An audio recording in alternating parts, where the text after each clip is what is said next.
या फिर वो ऑक्टाहेड्रली अप्रोच करे। आप देखते होंगे कोऑर्डिनेशन कंपाउंड में कि 3 अलग अलग तरह के या 4 अलग अलग तरह के कंपाउंड आपको मिलते हैं प्रोमिनेंटली, जिसमें से 3 मेन जो आपके हैं वो हैं टेट्राहेड्रल, स्क्वायर पिरामिडल और ऑक्टाहेड्रल। तो ये डिपेंड करता है कि किस तरह से ये अप्रोच कर रहा है। अगर ये ऑक्टाहेड्रल फील्ड है देन लिगेंड कुछ अप्रोच करेगा इस टाइप से, ठीक है। तो लिगेंड के अप्रोच करने से पहले और लिगेंड के अप्रोच करने के बाद जो आपके डी ऑर्बिटल्स होते हैं उनकी एनर्जी लेवल अलग अलग हो जाती है, या कहा यह जाए कि इनकी स्प्लिटिंग हो जाती है, और यही चीज पढ़ाई जाती है या पढ़ी जाती है आपकी क्रिस्टल फील्ड थ्योरी में। जब ये लिगेंड अप्रोच नहीं कर रहा है, आपका मेटल है सिंपल स्टेट में जिसको m से रिप्रेजेंट कर रहे हैं, जिसके ऊपर मान लेते हैं x प्लस या माइनस चार्ज है, यूजुअली इस पर प्लस चार्ज ही होता है, ठीक है। तो ऐसी कंडीशन में क्या होगा कि इसके जो आपके डी ऑर्बिटल्स होते हैं they are called degenerate D orbitals. इनको क्या बोलते हैं हम? इन्हें बोलते हैं हम डी जेनरेट डी ऑर्बिटल्स। इसका मतलब होता है orbitals of same energy, orbitals of same energy. Same energy वाले ऑर्बिटल्स होते हैं जिनको डीजेनरेट ऑर्बिटल कहा जाता है। जब लिगेंड डी ऑर्बिटल की तरफ अप्रोच करते हैं जो कि मेटल में एग्जिस्ट करता है, तो उसकी अप्रोच के डायरेक्शन से डी ऑर्बिटल की डायरेक्शन अगर मैच करती है, या हम ये बोलें कि अगर लिगेंड उस डायरेक्शन से अप्रोच कर रहा है जिधर पहले से डी ऑर्बिटल उसके रास्ते में है या एग्जैक्टली उसी प्लेस पर है, तो वहां पर डी ऑर्बिटल के बीच और मेटल के बीच एक तरह का रिपल्सन क्रिएट होगा। और जब ये रिपल्सन क्रिएट होगा तो रिपल्सन से क्या होगा, आपका जो भी वैकेंट डी ऑर्बिटल की एनर्जी लेवल होता है वो सेम नहीं रह पाता, क्योंकि डी ऑर्बिटल को हम 2 पार्ट में डिवाइड करते हैं जनरली। कुछ ऑर्बिटल्स होते हैं जिन्हें हम कहते हैं T2G, और दूसरा ग्रुप होता है जिन्हें कहते हैं हम EG, ठीक है। T2G इनमें 3 डी ऑर्बिटल आते हैं, जैसे कि DXY, DYZ और DZX। जबकि EG में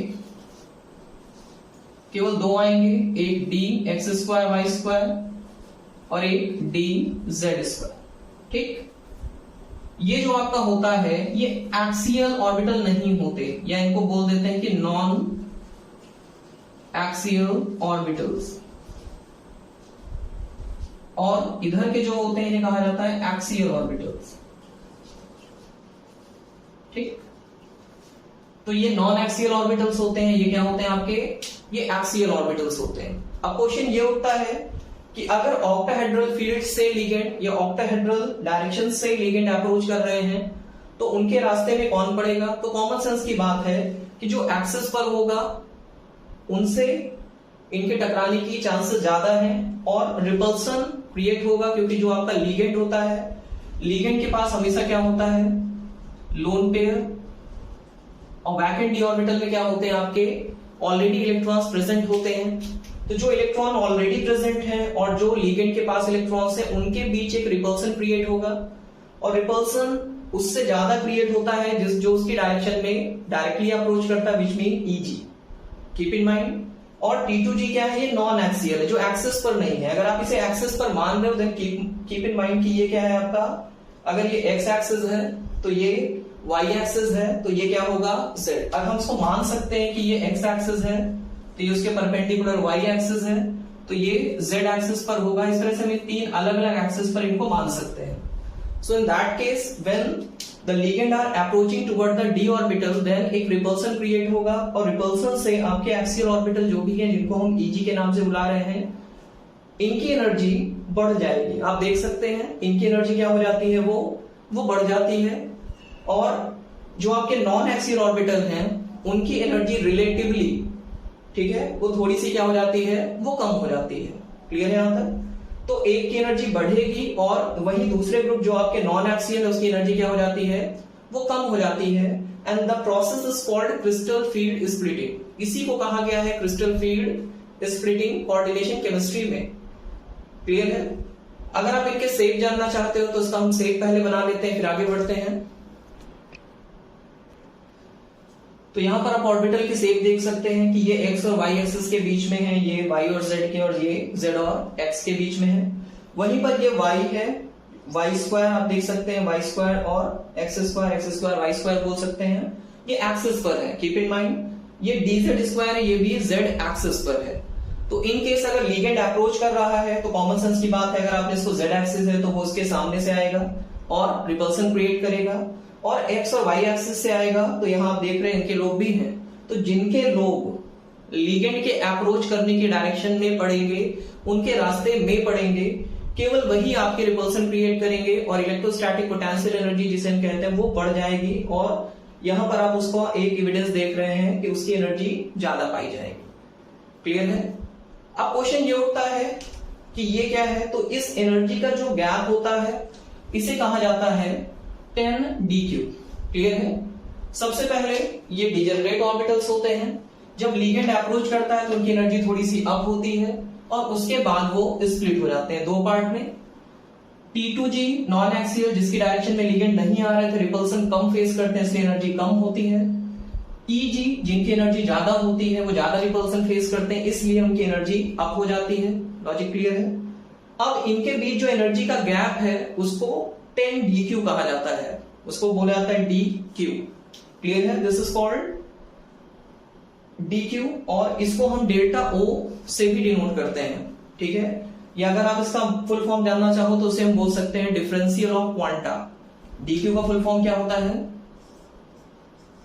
इट इज कॉल्ड डिफरेंशियल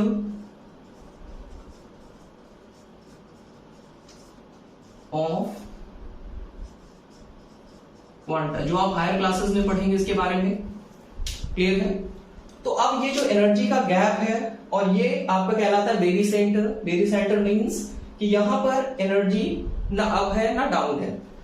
अब आप देखेंगे कि ये जो 10dq है उसके नीचे 4dq एनर्जी है और ऊपर 4dq। इसके अगर चाहे तो हम साइन भी लगा लेते हैं कभी कभी। ठीक है? क्योंकि ये 0 है तो 0 के ऊपर प्लस और नीचे क्या हो जाएगा, माइनस। याद रखिएगा कि ये ऑक्टाहेड्रल फील्ड में है। ठीक है? फील्ड का नाम आप यहां लिख सकते हो पहले से ही, ऑक्टाहेड्रल फील्ड। ठीक है? तो ये ऑक्टाहेड्रल फील्ड में स्प्लिटिंग आपको रिप्रेजेंट की जा रही है। क्लियर है? अब आप किस तरह से इसको रिप्रेजेंट करिए। सबसे पहले सिमिलर वे में जब आप टेट्राहेड्रल फील्ड की बात करते हो तो वहां पर भी ऐसा ही दिखाई देता है, बट वहां पर इनका जो ऑर्डर होता है वो रिवर्स होता है। क्लियर है? अगर आप इन चीजों को लॉजिकली कनेक्ट करना चाहते हो then I have a very short trick how you can connect them for examination, क्योंकि आपके एग्जाम क्लोज आ रहे हैं। तो बेटा देखो T2g, ठीक है, जब आप देखोगे तो इसमें 3 वर्ड्स हैं और ये 1 2 3। This is the way how you can connect और रिटेन फॉर लॉन्ग टाइम। और EG 2 वर्ड्स हैं और ये 2 ही हैं। क्लियर यहां तक? तो इस तरह से आप इसको याद रख सकते हैं कि स्प्लिटिंग के बाद आपका T2g नीचे आएगा और EG जो ऑर्बिटल्स हैं, सेट ऑफ ऑर्बिटल्स हैं, वो क्या होंगे, वो ऊपर जाएंगे। ठीक है? अब इसके बारे में हम यहां पर अगर हमसे CFSE निकाली जाती है या कई सारी चीजें होती हैं उसके बारे में भी हम बात करते हैं इसके बाद। इसको पहले आप अच्छे से अपने नोट्स में बना लीजिए। बच्चों इससे पहले कि हम आगे बढ़े हम लिगेंड के बारे में जान लेते हैं। यहां पर बच्चों जब हम क्रिस्टल फील्ड थ्योरी की बात करते हैं तो वहां लिगेंड को 2 कैटेगरी में डिवाइड किया गया है, क्योंकि उसी के बेसिस पर यहां पर इलेक्ट्रॉनिक कॉन्फ़िगरेशन इनके लिखे जाते हैं और क्रिस्टल फील्ड एनर्जी का कैलकुलेशन किया जाता है। ठीक? तो यहां पर जो लिगेंड है उसको हमने 2 कैटेगरी में डिवाइड कर रखा है। पहली कैटेगरी है स्ट्रॉन्ग फील्ड लिगेंड की, जैसे कि CO, CN, NO2, EN और NH3। ये डिक्रीजिंग ऑर्डर है स्ट्रॉन्ग फील्ड लिगेंड का। इनकी प्रेजेंस में इलेक्ट्रॉन्स की पेयरिंग होती है। ठीक है? जैसे मान लो हमको 5 इलेक्ट्रॉन फिलअप करना है तो फर्स्ट, सेकंड, थर्ड, फोर्थ और फिफ्थ 5 इलेक्ट्रॉन यही होंगे, ऊपर इलेक्ट्रॉन फिलअप नहीं होंगे। क्लियर हो रहा है? स्ट्रॉन्ग फील्ड लिगेंड इंड्यूस करते हैं पेयरिंग ऑफ इलेक्ट्रॉन को, वहीं पर वीक फील्ड लिगेंड का कोई असर नहीं होता। अगर वैसा केस है और हमको 5 इलेक्ट्रॉन पुट करने पड़ रहे हैं तो हम यहां भरेंगे। आली बात समझने, जैसे कि first, second, third, then fourth और फिफ्थ। क्लियर हो रही बात? तो हुंस रूल क्या कहता है? हुंस रूल कहता है कि सबसे पहले आप उन्हें सिंगल सिंगल फिलअप करें और जब पूरा का पूरा ऑर्बिटल आपका फिलअप हो जाए देन आप उसको डबली या फिर आप उसकी पेयरिंग करें। ठीक है, तो स्ट्रॉन्ग फील्ड लिगेंड के केस में अगर हम बात करते हैं कि इलेक्ट्रॉन किस सीक्वेंस पे भरे जाते हैं, तो ध्यान दीजिएगा, अगर मान लो हमारे पास है T2G, ठीक, और फिर क्या है EG, अगर यहां पर स्ट्रॉन्ग फील्ड लिगेंड आएगा तो इलेक्ट्रॉन के भरने का सीक्वेंस कुछ और होगा, और अगर वीक फील्ड लिगेंड आएगा तो इलेक्ट्रॉन के भरने का सीक्वेंस कुछ और होगा। ठीक है, इसको आप यहां पर देख सकते हैं। मान लो हमें दे दिया गया है D5, किसी आयन का कॉन्फ़िगरेशन क्या है D5 और फील्ड है स्ट्रॉन्ग फील्ड लिगेंड है। मान लो कि यहां पर है CO which is a strong field ligand, और वही D5 है और हमारे पास है वीक फील्ड लिगेंड। ठीक है, यहां पर मान लो उसके साथ जो लिगेंड है वो Cl- है, क्लोरीन है, ठीक है, या क्लोराइड आयन है। अब ध्यान दीजिए आप यहां पर अगर स्ट्रॉन्ग फील्ड लिगेंड है तो 1 2 3, ध्यान दीजिए ऊपर आप नहीं भरेंगे क्योंकि स्ट्रॉन्ग फील्ड लिगेंड है, ये पहले पेयरिंग कॉज करेगा। ठीक है, तो यहां पर अगर आपका D5 है तो D5 लिखने का जो तरीका है, पहला केस जब स्ट्रॉन्ग फील्ड है, ठीक है, तो आपका T2G में ही 5 इलेक्ट्रॉन भरे जाएंगे और EG में एक भी इलेक्ट्रॉन नहीं होगा, दैट इज 0, रिमेंबर। ठीक, अब हम कह रहे हैं कि वीक फील्ड लिगेंड है, लिगेंड कैसा है, वो वीक है, वीक फील्ड लिगेंड है। अब इलेक्ट्रॉन कैसे भरेंगे आप? वीक फील्ड लिगेंड आपकी पेयरिंग कॉज नहीं करता, और अगर वो पेयरिंग कॉज नहीं करेगा तो नॉर्मल हुंस रूल फॉलो होगा, 1 2 3 4 और 5। ठीक, अब आप कॉन्फ़िगरेशन क्या लिखोगे? अब आप लिखोगे T2G और यहां पर कितने इलेक्ट्रॉन है 3, और EG में कितने इलेक्ट्रॉन गए हैं, it is 2। Is this clear now? So this is how you can easily fill up the electron considering the type of ligand कि ligand कैसा है, strong field ligand है तो पहले T2G जब तक भर नहीं जाएगा एक भी इलेक्ट्रॉन EG पर नहीं जाएगा। ठीक है, कह सकते हो गुंडाई है पूरी स्ट्रॉन्ग फील्ड लिगेंड की कि वो पहले पेयरिंग कर लेगा, पूरा भर जाएगा, फिर आगे की तरफ वो इलेक्ट्रॉन को करेगा। बट अगर वीक फील्ड लिगेंड है तो सब कुछ नॉर्मली होगा, नॉर्मली इन द सेंस कि पहले ये फिलअप होगा, फिर वो होगा, फिर यहाँ पेयरिंग होगी और फिर वहां होगा। Is this clear now? तो इस तरह से आप ध्यान दीजिए कि यहाँ पर जो लिगेंड आपके हैं उसका भी रोल होता है इलेक्ट्रॉनिक कॉन्फ़िगरेशन में, और इसी के बेसिस पर क्रिस्टल फील्ड स्प्लिटिंग एनर्जी का कैलकुलेशन भी किया जाता है। आइए कुछ कैलकुलेशन करके भी हम देख सकते हैं। आइए बच्चों crystal field splitting energy calculate करके देखते हैं। अभी हमने एक एग्जांपल लिया जिसमें कि D5 है स्ट्रॉन्ग फील्ड में और वीक फील्ड में अलग अलग है। तो बच्चों देखो ये जो है मैंने पहले भी बताया कि ये 4dq है और माइनस में है निगेटिव, और ये कितना है +6dq है और ये है पॉजिटिव। तो इन्हीं के सम को हम करते हैं नंबर ऑफ इलेक्ट्रॉन से मल्टीप्लाई। फॉर एग्जांपल अगर हम कह रहे हैं फॉर स्ट्रॉन्ग फील्ड, ठीक है, अगर है स्ट्रॉन्ग फील्ड लिगेंड की प्रेजेंस में, ठीक है, तो आपने देखा कॉन्फ़िगरेशन क्या था, T2G में कितने इलेक्ट्रॉन गए थे 5 और EG में कितने इलेक्ट्रॉन गए थे 0। तो 5 into negative 0.4 into delta O, ठीक है, या DQ आप चाहो तो आप DQ भी लिख सकते हो, बट ये डेल्टा O आप लिख सकते हो, कोई दिक्कत नहीं है। और फिर इधर आ जाइए +0 इंटू, इसमें एक भी इलेक्ट्रॉन नहीं है, ठीक है, -0.6 डेल्टा O। ठीक, तो ये कैलकुलेट होकर आपका कितना आ जाएगा 5 4 जा 20, मतलब ये आ जाएगा 2.0, और वैल्यू क्या होगी इसकी, it will B negative time of delta O। Clear है यहाँ पर? तो ये वैल्यू कितनी आ रही है, it is found to be -2.0 time of delta O। Clear है यहाँ तक? अब मान लीजिए हमको यही काम करना होता, CFSE निकालना होता, ठीक है, वीक फील्ड में। अगर सेम कॉन्फ़िगरेशन है वीक फील्ड में क्या होगा, तो आप कॉन्फ़िगरेशन चेक कर लो पहले। दैट वाज T2G जो है उसमें 3 इलेक्ट्रॉन गए थे और EG में कितने इलेक्ट्रॉन गए थे 2। तो आप क्या करोगे भाई, 3 इंटू 0 पॉइंट, वो भी negative 4 time of delta O plus 2 electron इधर है आपके, तो 2 into 0.6 time of delta O इधर, that is positive. So here you will get it minus 1.2 time of delta O plus ये भी आ जाएगा 1.2 time of delta O. So here it will be 0.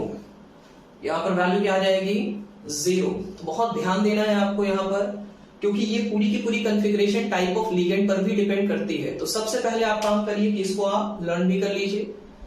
Usually question में mention होता है, पर हर बार mention हो ऐसा होना जरूरी नहीं है. ठीक है, अब हम बात करते हैं टेट्राहेड्रल फील्ड में जो आपकी क्रिस्टल फील्ड स्प्लिटिंग का डायग्राम है या ऑर्बिटल डायग्राम है वो कैसा होगा. आइए देखते हैं उसको भी. सो बच्चों, जब हम यहां पर आते हैं और हम बात करते हैं टेट्राहेड्रल फील्ड की, तो टेट्राहेड्रल फील्ड में क्या हो जाता है, हमारा का पूरा डायग्राम हमारा क्या हो जाएगा, बदल जाएगा. और ये ऑक्टाहेड्रल नहीं, ये क्या है आपकी टेट्राहेड्रल फील्ड. ठीक है, टेट्राहेड्रल फील्ड. तो टेट्राहेड्रल फील्ड का जो डायग्राम होता है वो ऑक्टाहेड्रल फील्ड का जस्ट कह सकते हैं अपोजिट होता है. और उसका रीजन या उसका लॉजिक क्या है ये समझो. लिगेंड जब मेटल की तरफ अप्रोच करता है तो उसके डी ऑर्बिटल वैसे ही रहते हैं जैसा पहले होते हैं, क्योंकि उनकी डायरेक्शन फिक्स होती है. ठीक है, they are oriented in fix direction. ठीक, एक्स एक्सिस पे भी है, वाई एक्सिस पर भी है, एक ऑर्बिटल है, बट जेड एक्सिस पर केवल एक ऑर्बिटल है. एक्स वाई के बीच में भी है नॉन एक्सियल. तो ये तीन तो आपके नॉन एक्सियल हो गए और ये आपके एक्सियल है. एक्चुअली इसी ग्रुप को आप क्या नाम दे रहे हो, T2G, और इसी को क्या नाम देते हो आप, EG. ये आपके नॉन एक्सियल है. इस बात का बहुत अच्छे से ध्यान दीजिएगा. These are non axial set of orbital. और ये कैसे हैं, ये एक्सियल ऑर्बिटल्स हैं. ठीक, दीज आर एक्सियल ऑर्बिटल्स. तो जब आपका लिगेंड अप्रोच कर रहा है वो भी इस डायरेक्शन से, then you can see here कि they are directing from the tetrahedral field. Tetrahedral diagram की तरफ वो मेटल की तरफ अप्रोच कर रहा है. So here we all know कि यहाँ पर जो बॉन्ड एंगल होते हैं वो सारे बराबर होते हैं. अगर आपको टेट्राहेड्रल शेप की नॉलेज है then you can say that कि हर बॉन्ड एंगल एक दूसरे से 109 डिग्री और 28 मिनट पर सस्टेन करता है. और ऐसी कंडीशन में अगर इस डायरेक्शन से पहले से ये सारे ऑर्बिटल एक साथ प्रेजेंट है, कहां पर, यहां पर, और इस डायरेक्शन से अप्रोच किया जा रहा है, देन नॉन एक्सियल जो ऑर्बिटल्स आपको हो रहे हैं उनके एनकाउंटर होने के चांसेस ज्यादा है, प्रोबेबिलिटी ज्यादा है. ठीक है ना. क्यों ज्यादा है, क्योंकि ये एक को आप एक्सिस पर रख सकते हो. जैसे ही आप एक लिगेंड को एक्सिस पर डालोगे बाकी तीन आपके आउट ऑफ एक्सिस हो जाएंगे. ये टेट्राहेड्रल फिगर का एक कैरेक्टर है कि आप एक पर्टिकुलर को एक्सिस पर रख सकते हो बट एक को रख सकते हो, तीन आपके आउट ऑफ एक्सिस होंगे. इसका मतलब क्या है, सीधा सीधा ये है कि आउट ऑफ एक्सिस जो लिगेंड आपके अप्रोच कर रहे हैं उनको ज्यादा इंटरेक्शन फेस करना पड़ेगा एज कंपेयर टू जो एक्सिस पर है. क्लियर हो रही है बात. आउट ऑफ एक्सिस ऑर्बिटल्स का सेट क्या होता है आपका, that is T2G. Is this clear out. जो एक्सिस पर है वो एक ही हो सकता है, बाकी तीन आउट ऑफ एक्सिस होंगे ही होंगे. और जब ये अप्रोच करेंगे तो एक्सिस पर जो है वो इनसे इंटरेक्ट करेगा, एक ऑर्बिटल, एक लिगेंड उन दोनों से इंटरेक्ट करेगा, बाकी बचे हुए तीन को किससे इंटरेक्ट करना पड़ेगा, इस डायरेक्शन से करना पड़ेगा. तो यहां पर तीन ऑर्बिटल, तीन लिगेंड अप्रोच कर रहे हैं इन ऑर्बिटल से और उससे केवल एक. तो यहां पर अगर तीन अप्रोच कर रहे हैं देन कॉमन सेंस की बात है कि रिपल्सन ज्यादा होगा. रिपल्सन हमेशा एनर्जी को बढ़ा देता है. That is the result why कि एनर्जी हमेशा अप होगी. और इसलिए इस बार T2G सेट की जो एनर्जी है वो ज्यादा पाई जा रही है. क्लियर है. और EG सेट की जो एनर्जी है वो डाउन हो जा रही है. That is the logic behind the crystal field splitting. Now दूसरी चीज जो कंसीडर करने वाली है वो ये है कि इस बार जो गैप है वो 4dq ऊपर है और 6dq नीचे है. ठीक है. अगर आपको ये याद ना हो रहा हो तो मैं आपको बहुत आसान सी एक ट्रिक बताता हूं जिससे आप इसको याद रख सकते हो. देखो 6 into 2 is always 12 and 4 into 3 is always 12. तो इसका और इसका मल्टीप्लीकेशन, इसका मल्टीप्लीकेशन हमेशा बराबर होगा. क्लियर है. तो ये याद रखने का तरीका है, ना कि कोई जनरलाइजेशन है. ठीक है. आप याद रख सकते हैं 6 2 जा 12 और 4 3 जा 12. वहां पर भी आपने देखा 3 नीचे था तो वहां 4 भी नीचे था, 4dq. ठीक है। So this is how you can से कि क्रिस्टल फील्ड स्प्लिटिंग फिर से होगी, ठीक है। इस बार टेट्राहेड्रल फील्ड है and everything will be as usual as you are expecting. फिर से वही CFSE निकालेंगे। स्ट्रॉन्ग फील्ड लिगेंड अगर होगा तो पेयरिंग कॉज करेगा, और अगर वीक फील्ड लिगेंड होगा तो पेयरिंग कॉज नहीं करेगा।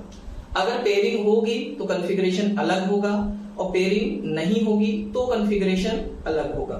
और उसको देखते हुए आप क्रिस्टल फील्ड स्प्लिटिंग एनर्जी का कैलकुलेशन कर सकते हैं।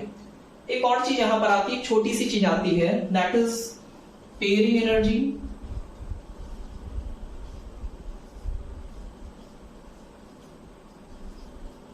और डेल्टा O या डेल्टा T का कंपैरिजन आता है, ठीक है।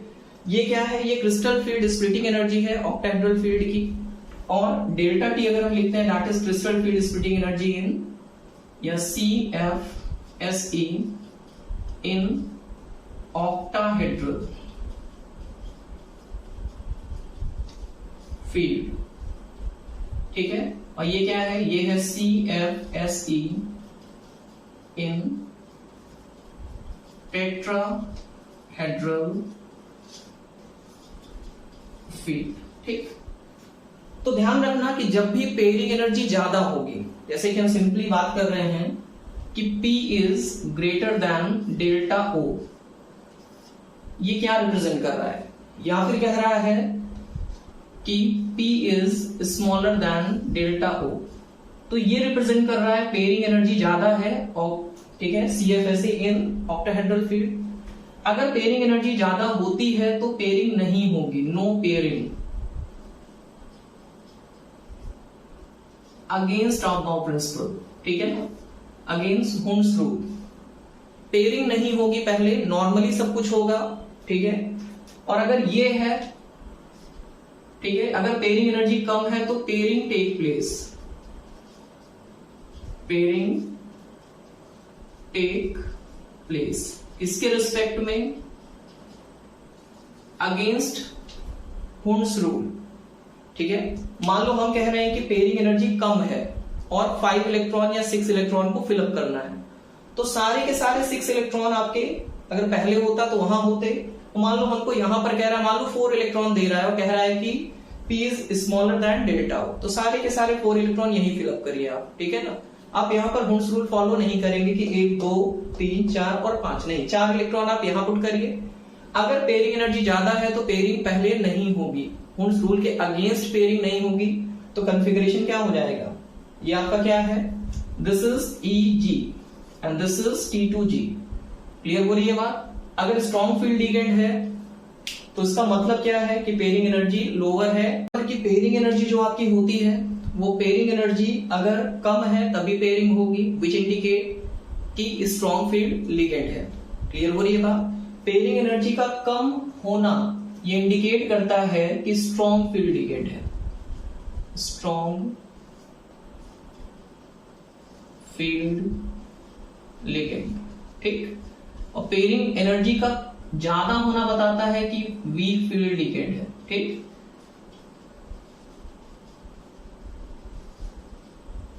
इजी। तो इस तरह से आप ये काम कर सकते हैं बहुत आसानी से, and rest will be same. I hope आपको वीडियो पसंद आया होगा। In case if you like this video then subscribe my channel and share among all the friend those who need it for your board examination और your competitive examination. Thank you student.